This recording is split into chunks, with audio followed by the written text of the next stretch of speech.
वीरणी जो नित्य प्रति प्रभु सेवा में लगी रहती थी, भगवान के भजन में लगी रहती थी, वो वीरणी, जिसका एक नाम आसिकनी भी है।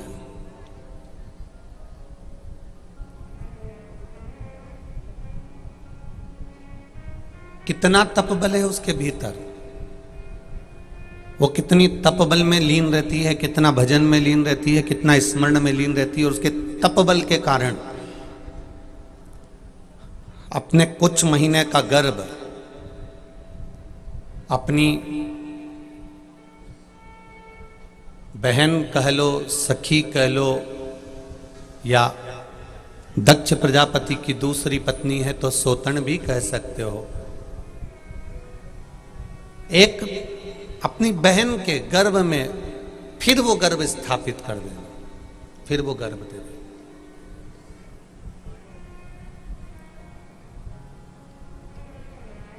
पराये दर्द को जो अपनाए उसे इंसान कहते हैं। वीरणी ने ये विचार कर लिया था कि मेरे गर्भ में जो बच्चा है और प्रसूति चाहती है कि मेरे गर्भ में भी आद्य शक्ति माँ दुर्गा, माँ भवानी, माँ जगत जननी, माँ जगदम्बा, माँ देवी मेरे भी गर्भ में आकर विराजमान हो। ये उसके भीतर एक उत्साह था।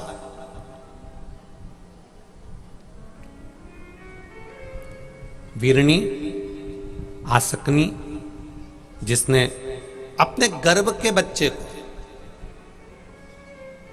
जिसको मालूम है ये दुर्गा है, जिसको मालूम है ये शिवा है, जिसको मालूम है ये आद्य शक्ति है, उस आद्य शक्ति को, उस गर्भ में विराजमान संतान को कुछ महीने के गर्भ धारण करने के बाद माता प्रसूति को प्रदान कर देती है। क्योंकि प्रसूति का भी तपबल बड़ा प्रबल है, प्रसूति का भी भजन बड़ा प्रबल है, प्रसूति की भी भक्ति बड़ी प्रबल है, प्रसूति का भी नाम जाप बड़ा प्रबल है।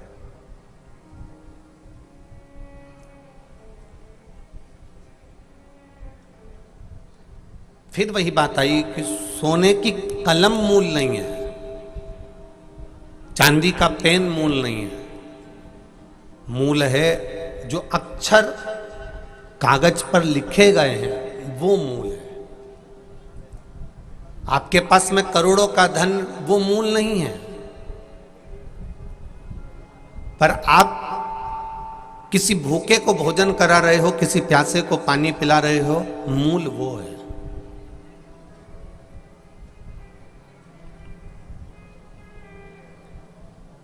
कल रात्रि को कई लोगों ने यहाँ की रात्रि की वीडियो सीहोर भेजी। उन वीडियो में, उन क्लिपों में देपालपुर की माताएं छोटी छोटी पन्नियों में कोई बिस्कुट लेकर आई थी, कोई कुरकुरे लेकर आई थी, कोई सामान लेकर आई थी, कोई टॉफ़ी लेकर आई थी, वो बांट रही थी। उनकी वीडियो जब आश्रम पर पहुंची तो देखकर बड़ी प्रसन्नता हुई कि एक छोटे से क्षेत्र में भी दूसरे के समर्पण का भाव देपालपुर में देखने को मिलता है। ये सुख प्राप्त हो।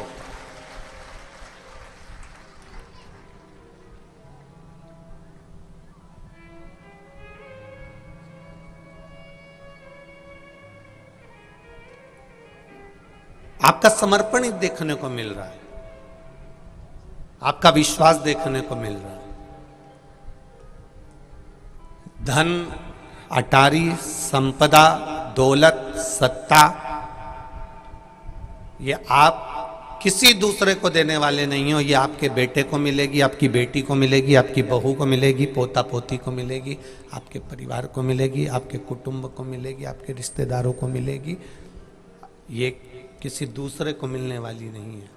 पर इस अटारी में रहते हुए, अंबानियों में रहते हुए, सोना चांदी में रहते हुए, धन वैभव सत्ता में रहते हुए, आपने अपने हाथों से किसी को जल पिला दिया, अपने हाथों से किसी को एक अन्न का निवाला दे दिया।